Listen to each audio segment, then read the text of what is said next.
بسم اللہ الرحمن الرحیم۔ اللہ رب العالمین کا بے پایا شکر و احسان ہے کہ اس نے ہمیں اس فضیلت والے دن میں سانس لینے کی توفیق عطا فرمائی ہے، اور ساتھ ہی ساتھ مسلمانوں کا جو مخصوص دن ہے، مخصوص دن میں مخصوص عبادت کے لیے مخصوص جگہ میں جمع فرمایا ہے۔ اس کے لیے ہم اللہ تعالیٰ کا جتنا بھی شکر بجا لائیں وہ کم ہے۔ حاضرین گرامی، درود و سلام ہو تمام پیغمبروں پر، خصوصاً آخری نبی جناب محمد رسول اللہ صلی اللہ علیہ وسلم پر، ان کے آل اور ان کے اصحاب پر، جنہوں نے ہماری رشد و ہدایت کے لیے انتھک محنتیں کی ہیں، ہماری کامیابی و کامرانی کے لیے، ہمیں سیدھے راہ پر لگانے کے لیے طرح طرح کی تکلیفیں جھیلی ہیں۔ ایسی بابرکت اور مقدس ذات پر ہمیں درود بھیجنا چاہیے۔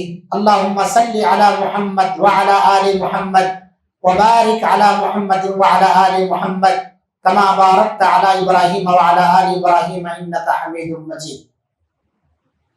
خطبہ مسنونہ کے بعد آپ حضرات کے سامنے سورہ جمعہ کی ایک آیت کریمہ اور سنن ابن ماجہ کی ایک حدیث عبداللہ ابن عباس رضی اللہ عنہ کے حوالے سے پیش کی گئی ہے۔ آیت کریمہ میں اللہ رب العالمین نے بیان فرمایا، مومنوں کو خطاب کرتے ہوئے، اے ایمان والو، اذا نودی للصلاۃ من یوم الجمعہ، جب جمعہ کے لیے ندا دی جائے، اذان دی جائے، فاسعوا الی ذکر اللہ، تو اللہ کے ذکر کی طرف دوڑو، وذروا البیع، اور اذان جمعہ کے بعد خرید و فروخت، کاروبار کرنا، تجارت کرنا چھوڑ دو۔ ذالکم خیر لکم ان کنتم تعلمون، یہ تمہارے لیے بہتر ہوگا اگر تم اس کو جان لو۔ اور نبی صلی اللہ علیہ وسلم نے حدیث کے اندر بیان فرمایا کہ جمعہ کا دن اللہ رب العالمین نے مسلمانوں کے لیے عید کا دن قرار دیا ہے۔ جعلہ اللہ للمسلمین عیدا، اللہ تعالیٰ نے مسلمانوں کے لیے جمعہ کا دن عید کا دن قرار دیا ہے۔ اس لیے جب تم میں سے کوئی جمعہ کے لیے آئے تو اسے چاہیے کہ غسل کر کے آئے اور خوشبو کا استعمال کر کے آئے اور مسواک کو لازم پکڑے۔ میرے بھائیوں، میری ماں اور بہنوں، جمعہ کو جمعہ کیوں کہتے ہیں؟ سب سے پہلے جمعہ کا لغوی معنی کیا ہے؟ جمعہ کے لغوی معنی ہے جمع ہونے کے، اکٹھا ہونے کے۔ دور جاہلیت میں جمعہ کو پہلے عروبہ کہا جاتا تھا، لیکن اسلام نے اسے برقرار رکھا جمعہ کے نام سے۔ اور اس کی اصطلاحی تعریف اگر دیکھیں تو جمعہ کو جمعہ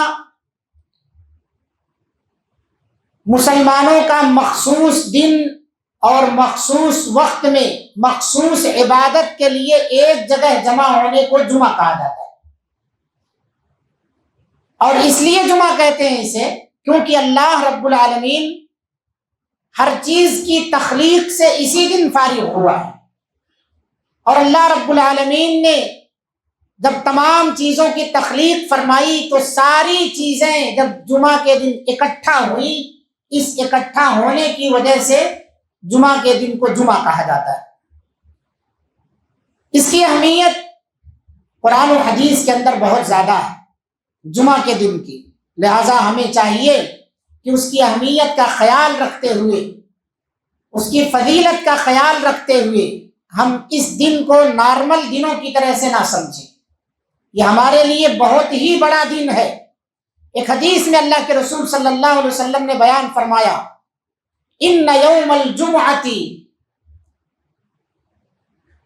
سید الایام، جمعہ کا دن تمام دنوں کا سردار ہے، وَهُوَ أَعْظَمُ عِندَ اللَّهِ، اللہ کے نزدیک وہ عظمت والا دن ہے، اور اتنا عظمت والا دن ہے وَهُوَ أَعْظَمُ عِندَ اللَّهِ مِنْ يَوْمِ الْأَضْحَى وَالْفِطْرِ، یہ جمعہ کا دن عید الاضحیٰ اور عید الفطر کے دنوں سے بھی زیادہ عظیم دن ہے، اتنا عظیم دن ہے۔ اسی دن میں اللہ رب العالمین نے آدم علیہ السلام کی تخلیق فرمائی، وَفِيهِ أَهْبَتَ اللَّهُ تَعَالَى إِلَى الْأَرْضِ، اور اسی جمعہ کے دن میں اللہ رب العالمین نے آدم علیہ السلام کو آسمان سے زمین پر اتارا، اور یہی جمعہ کا دن ہے جس دن اللہ رب العالمین نے آدم علیہ السلام کو وفات دیا، اور یہی جمعہ کا دن ہے جس دن کے اندر ایک ایسی گھڑی اللہ رب العالمین نے رکھی ہے کہ اگر اس میں بندہ کوئی بھی اللہ تعالیٰ سے سوال کرتا ہے تو اللہ رب العالمین اسے قبول فرماتا ہے، سوائے اس کے کہ وہ حرام چیزوں کا سوال کرے، حرام چیزیں اللہ تعالیٰ سے مانگے۔ ما لم يسأل حراما، جب تک وہ حرام چیز کا مطالبہ نہ کرے اللہ رب العالمین اس کی دعاؤں کو قبول فرماتا رہتا ہے، لیکن جب حرام چیز کا مطالبہ کرتا ہے اللہ اس کی دعا قبول نہیں فرماتا۔ اور یہی وہ دن ہے جس دن قیامت قائم ہوگی۔ ایک حدیث کے اندر آپ صلی اللہ علیہ وسلم نے فرمایا، ہر جانور جمعہ کے دن کا منتظر رہتا ہے، سورج کے طلوع ہونے سے لے کر کے یہاں تک کہ سورج ڈوب جائے۔ کس وجہ سے وہ منتظر رہتا ہے؟ خائف رہتا ہے جمعہ کے دن کہیں اس جمعہ کو قیامت قائم نہ ہو جائے، کہیں اس جمعہ کو قیامت قائم نہ ہو جائے، سوائے انسان اور جنات کے۔ سارے جاندار جمعہ کے دن کے منتظر ہیں اور ڈرتے رہتے ہیں جمعہ کے دن کے آنے سے، اتنا عظیم دن ہے، لیکن انسان اور جنات نہیں ڈرتے۔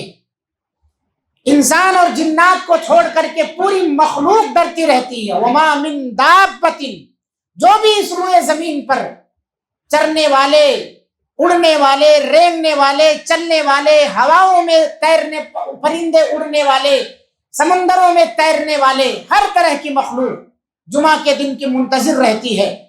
حین تصبح، صبح سے لے کر کے اور شام تک وہ انتظار کرتے رہتے ہیں، ڈرتے رہتے ہیں۔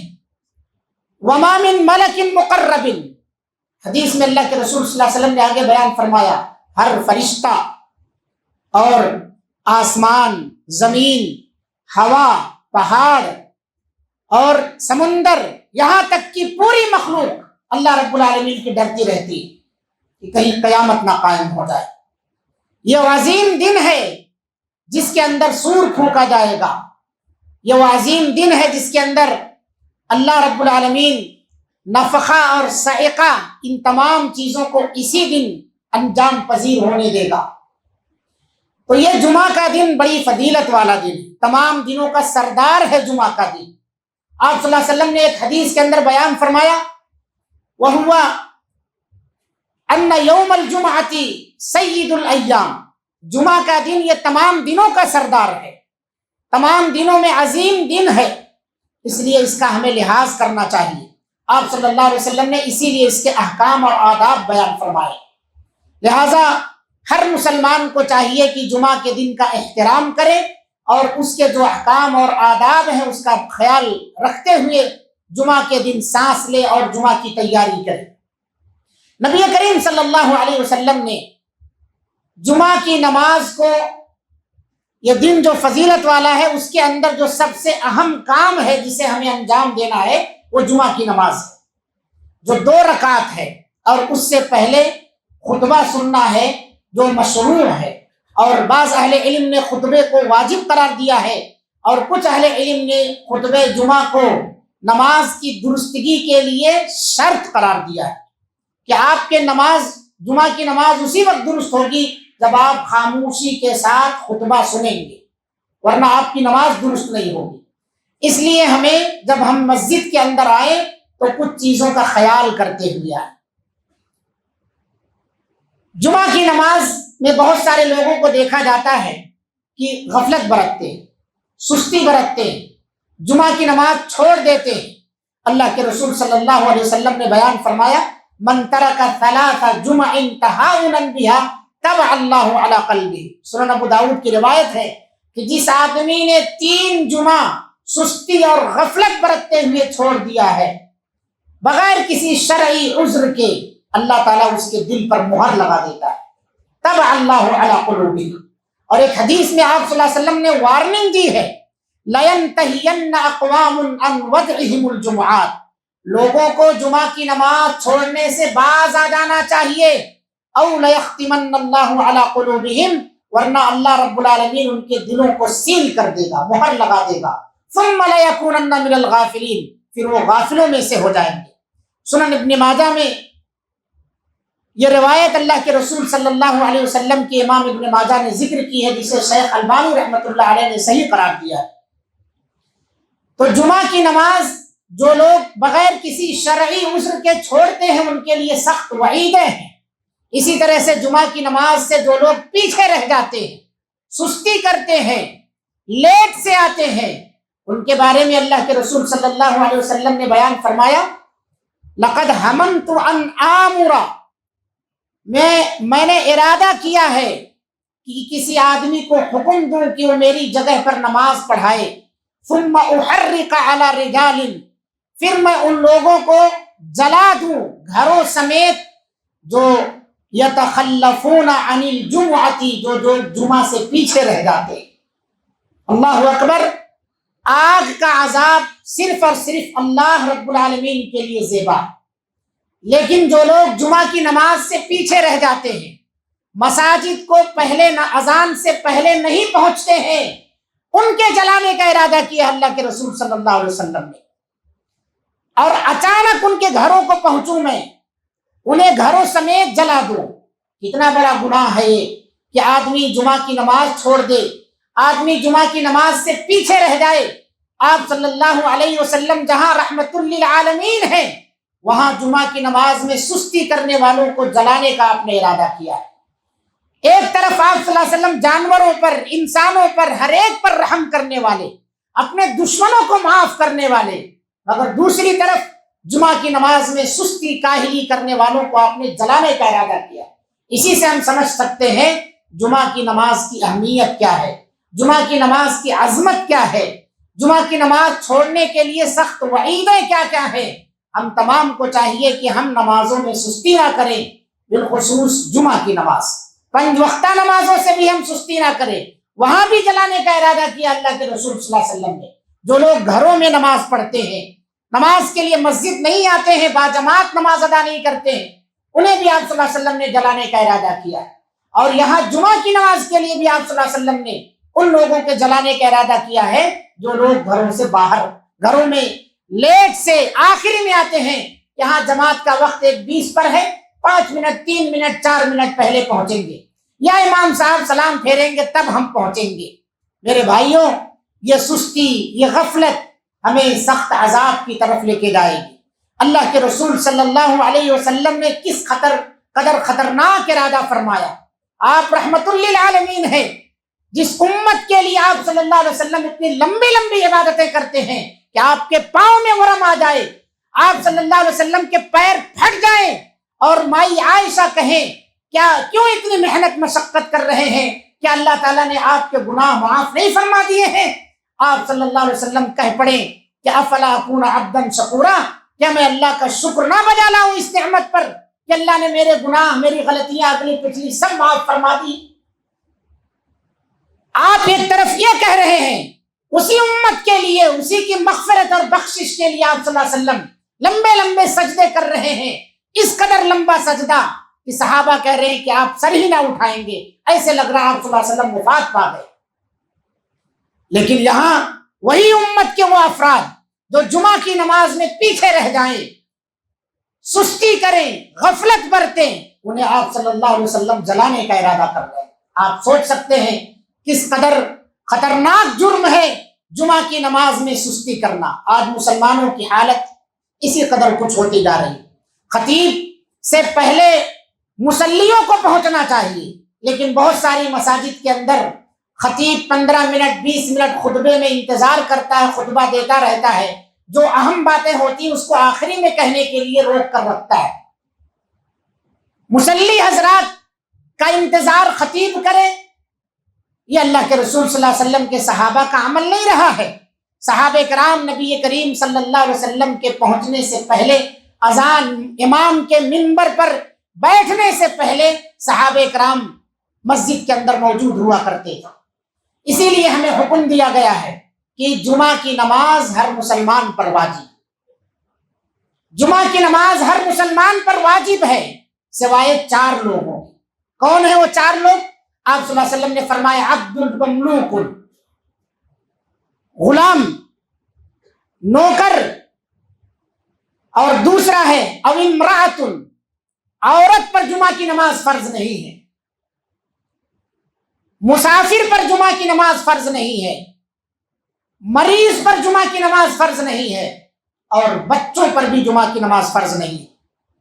لیکن اہل علم نے لکھا ہے کہ اگر یہ لوگ جمعہ کی نماز میں حاضر ہو کر کے جمعہ کی نماز ادا کر لیتے ہیں تو انہیں جمعہ کا ثواب ملے گا۔ ان پر واجب نہیں ہے لیکن منع بھی نہیں ہے، واجب تو نہیں ہے لیکن منع بھی نہیں ہے۔ اگر وہ مسجد آئیں تو آ سکتی ہیں، نماز پڑھ سکتی ہیں اگر ان کے لیے پردے کا معقول انتظام ہے خواتین کے لیے، ورنہ ان کے گھر کے اندر ان کی نماز پڑھنا یہ افضل ہے۔ وہ ظہر کی نماز ادا کریں گے، مسجد کے اندر آئے تو جمعہ کی نماز ادا کریں گے۔ بچوں پر جمعہ کی نماز فرض نہیں ہے۔ ایک مسئلہ یہ پیش آتا ہے کہ بہت سارے لوگ مساجد کے اندر عام نمازوں میں ہو یا جمعہ کی نماز میں ہو چھوٹے چھوٹے بچوں کو لے کر کے حاضر ہوتے ہیں، اور بہت سارے بچے ایسے ہیں جو صف کے اندر مصلیوں کے لیے تشویش کا ذریعہ بنتے ہیں۔ اللہ کے رسول صلی اللہ علیہ وسلم کے دور میں بھی بچے آتے تھے مسجد کے اندر، ایسا نہیں ہے کہ بچوں کا آنا مسجد میں منع۔ نبی صلی اللہ علیہ وسلم کے دور میں بھی بچے آتے تھے۔ امامہ بنت زینب، اللہ کے رسول صلی اللہ علیہ وسلم انہیں کندھے پر اٹھا لیا کرتے تھے، جب سجدے میں جاتے تو آپ صلی اللہ علیہ وسلم زمین پر رکھ دیا کرتے تھے، انہیں بٹھا دیتے تھے۔ حسن حسین رضی اللہ عنہما بچے تھے، مسجد کے اندر آیا کرتے تھے۔ بچوں کا آنا مسجد میں ناجائز نہیں ہے میرے بھائیوں، اس لیے بچوں کو ڈانٹنا جھڑکنا اس سے اجتناب کرنا چاہیے۔ لیکن کیسے بچے؟ وہ بچے جنہیں کچھ شعور ہو، وہ بچے جن کی عمریں 7 سال سے اوپر ہو گئی ہوں۔ جائز ہے بچوں کا آنا، واجب نہیں ہے، یہ بات یاد کر لیا۔ بچے مسجد کے اندر آ سکتے ہیں، یہ جائز ہے، بچوں کا لانا واجب نہیں ہے۔ جب ہمیں پتا ہے کہ ہمارا بچہ مسجد کے اندر جا کر کے تشویش میں مبتلا کرتا ہے، مصلیوں کو، نمازیوں کو خلل پیدا کرتا ہے، نماز کے اندر نماز خراب کرنے کا ذریعہ بنتا ہے، تو ہمیں خود چاہیے کہ ہم اپنے بچے گھر کے اندر چھوڑ کر کے آئیں، عورتوں کے حوالے کر کے آئیں، یا اگر ہم لا رہے ہیں تو صحیح تربیت کر کے لائیں، ان کی مکمل دیکھ ریکھ کریں، دوسروں کی تکلیف کا ذریعہ نہ بنے۔ اللہ کے رسول صلی اللہ علیہ وسلم نے حدیث کے اندر بیان فرمایا، سب سے بہترین مسلمان وہ ہے جو اپنے زبان سے اور اپنے ہاتھ سے دوسرے مسلمان کو تکلیف نہ پہنچائے۔ تو ہم اپنے زبان سے اپنے ہاتھ سے تکلیف نہیں پہنچاتے ہیں، لیکن بعض لوگوں کو اپنے بچوں کے ذریعے تکلیف میں ڈالنے کا ذریعہ بنتے ہیں، اور اس سے ہمیں احتیاط برتنی چاہیے۔ جائز تو ہے بچوں کا لانا لیکن واجب نہیں ہے۔ ایسے بچے لائیں جو شعور والے ہوں، جو نمازیوں کے نماز میں خلل انداز ہونے کا ذریعہ نہ بنے، اور لا رہے ہیں تو مکمل ان کا خیال رکھیں۔ بہت ساری مساجد کے اندر انہی بچوں کی وجہ سے فتنہ فساد کی جڑ بن جاتی ہے، بچوں کی وجہ سے لوگ لڑائی جھگڑا کرنے لگتے ہیں مساجد کے اندر۔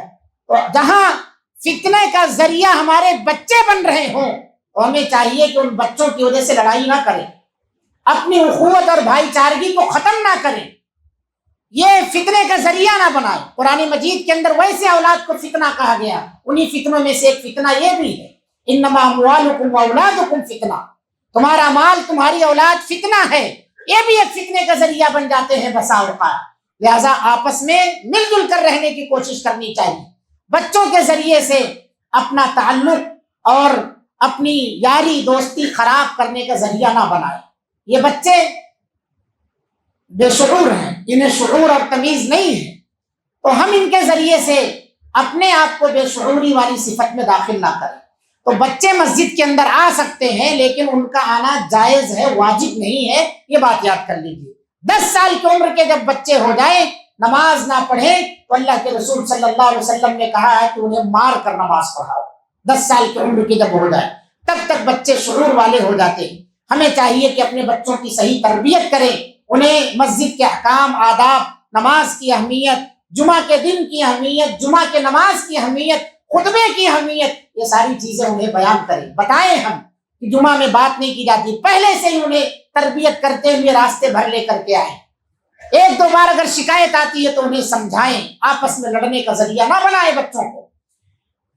اسی طرح سے جمعہ کے دن جب ہم مسجد کے اندر حاضر ہوں تو میرے بھائیوں، جیسے میں نے کہا کہ ہمیں امام کا انتظار کرنا چاہیے، خطیب کا انتظار کرنا چاہیے، اس کے لیے ہمیں پہلے آنا ہوگا۔ جو آدمی سب سے پہلے آتا ہے مسجد کے اندر، اللہ کے رسول صلی اللہ علیہ وسلم نے حدیث میں بیان فرمایا، اس کی یہ فضیلت ہے کہ اسے ایک اونٹ قربان کرنے کا ثواب ملتا ہے۔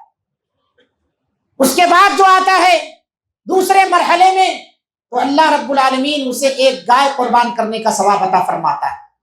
اس کے بعد جو آتا ہے اسے ایک سینگ والا بکرا قربان کرنے کا ثواب عطا فرماتا ہے، اور اس کے بعد جو آتا ہے اسے ایک مرغی کے برابر، صدقہ کے برابر اللہ تعالیٰ ثواب عطا فرماتا ہے۔ اس کے بعد جو آتا ہے اسے ایک انڈے کے صدقے کے برابر اللہ رب العالمین ثواب عطا فرماتا ہے۔ تو ہم تمام کو چاہیے کہ ہم ان میں سے کسی نہ کسی کے اندر شامل ہوں۔ ہمارے کچھ بھائی ایسے ہیں جو کسی میں بھی نہیں آتے، نہ اونٹ کے ثواب میں، نہ گائے کے ثواب میں، نہ بکرے یا دمبے کے ثواب میں، نہ مرغی کے ثواب میں، نہ انڈے کے ثواب میں، کسی ثواب میں نہیں آ پاتے ہیں۔ اور جب مسجد کے اندر آئیں تو سب سے پہلے پہلی صفوں کو مکمل کریں، اگلی صفوں کو۔ بہت سارے لوگوں کو دیکھا جاتا ہے کہ وہ پچھلی صفوں میں بیٹھ جاتے ہیں اپنی سہولت کے لیے کہ جلدی گیٹ کے پاس بیٹھیں گے تو جلدی نکلنے کا موقع مل جائے گا۔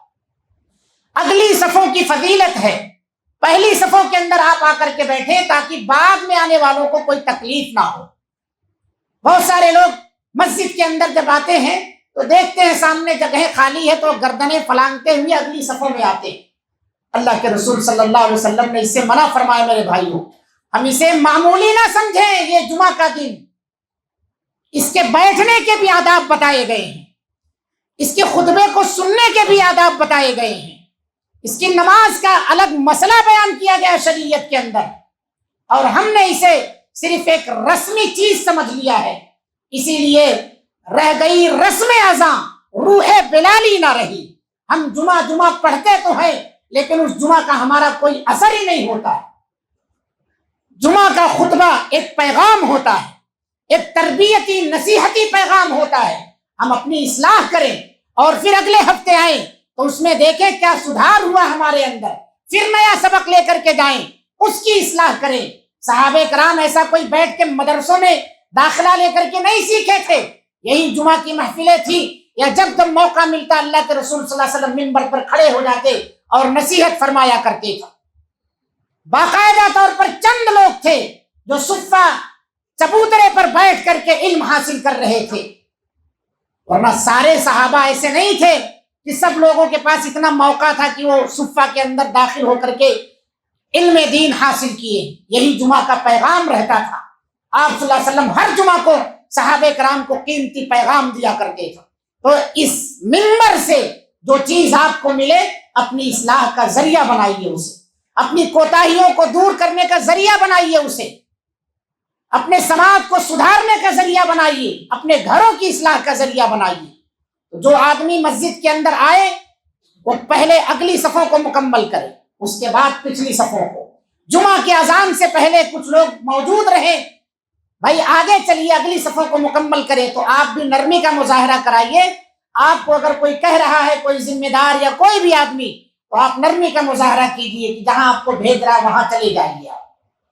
کچھ لوگ لڑنے لگتے ہیں اگر انہیں اس طرح سے کچھ نظم و نسق والی باتیں بتائی جائیں تو غصے میں آ جاتے ہیں، آپے سے باہر ہو جاتے ہیں۔ مساجد کا خیال رکھنا چاہیے، مساجد کے آداب کا خیال رکھنا چاہیے، اپنے غصے کو قابو اور کنٹرول میں رکھنا چاہیے، وہ آدمی آپ کا خیر خواہ بن کر کے کھڑا ہے، آپ کو اگلی صف میں بھیج رہا ہے تاکہ آپ زیادہ سے زیادہ ثواب حاصل کریں۔ تو ہمیں اس کا خیال رکھنا چاہیے۔ تو کچھ لوگ جب مسجد کے اندر آتے ہیں، پہلے آ گئے تو پہلی صفوں میں نہیں بیٹھتے، پیچھے بیٹھتے ہیں، یہ درست بات نہیں ہے۔ اسی طرح سے جب امام خطبہ دے رہا ہو، اس کے بعد اگر کوئی آتا ہے اذان کے بعد خطبے کے دوران، تو اسے چاہیے کہ پہلے 2 رکعت نماز پڑھے، اس کے بعد بیٹھے۔ خطبے سے پہلے جتنی بھی آپ نفل نماز پڑھنا چاہیں پڑھ سکتے ہیں۔ اللہ کے رسول صلی اللہ علیہ وسلم نے اس کی کوئی قید و بندش نہیں بتائی۔ ما کتب لہ، ما قدر لہ، جو آپ کی طاقت میں ہے، جو آپ کے مقدر میں ہے، آپ پڑھ جائیے اتنا۔ صرف سنت ہی پڑھنے میں اپنا وقت نہ گزاریے، دوسرے اور بھی اذکار کیجیے، دعائیں کیجیے، کیونکہ آپ کو ابھی حدیث سنائی گئی ہے جمعہ کے دن میں اللہ نے ایک ایسی گھڑی رکھی ہے کہ اس میں آپ جو بھی دعا کریں اللہ قبول فرماتا ہے۔ اہل علم نے اختلاف کیا اس سلسلے میں کہ وہ گھڑی کب ہے۔ بعض لوگوں نے کہا صبح سے لے کے شام تک ہے، بعض لوگوں نے کہا کہ امام کے ممبر پر بیٹھنے سے لے کے ممبر سے اترنے تک ہے، اور بعض لوگوں نے کہا عصر سے لے کر کے مغرب کے دوران ہے، اور اسی تیسرے قول کو اہل علم نے راجح قرار دیا ہے۔ امام تھوڑی دیر کے لیے جب بیٹھتا ہے ممبر پر تو اس دوران بھی ہمیں دعا کرنی چاہیے۔ اہل علم سے پوچھا گیا کہ کیا پڑھا جائے مختصر سے وقت میں، آپ نے بھی بتایا کہ وہ گھڑی بڑی مختصر سی ہے، بڑی مختصر سی ہے، چھوٹی سی گھڑی ہے۔ وہ چھوٹی سی گھڑی میں کیا پڑھیں گے؟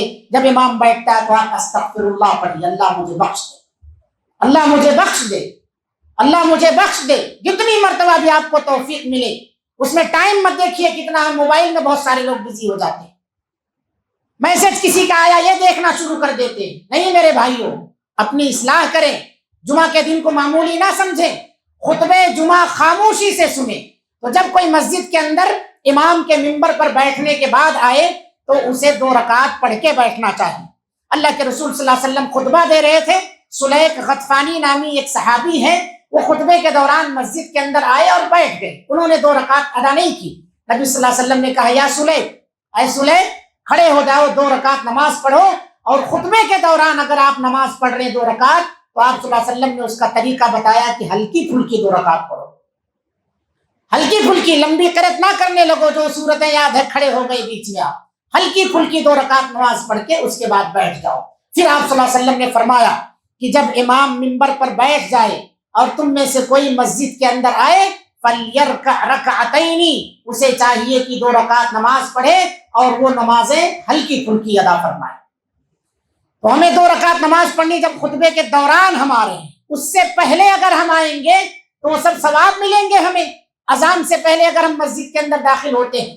اور اسی طرح سے اور ایک فضیلت ہے میرے بھائیوں اذان سے پہلے آنے کی، مسجد کے ہر دروازے پر اللہ کے فرشتے موجود ہوتے ہیں، وہ فرشتے پہلے آنے والوں کا نام اپنے رجسٹر میں درج کرتے ہیں، پہلے آنے والوں کا نام اس رجسٹر کے اندر درج کرتے ہیں، اور پھر اللہ رب العالمین کی بارگاہ میں وہ رجسٹر پیش کرتے ہیں۔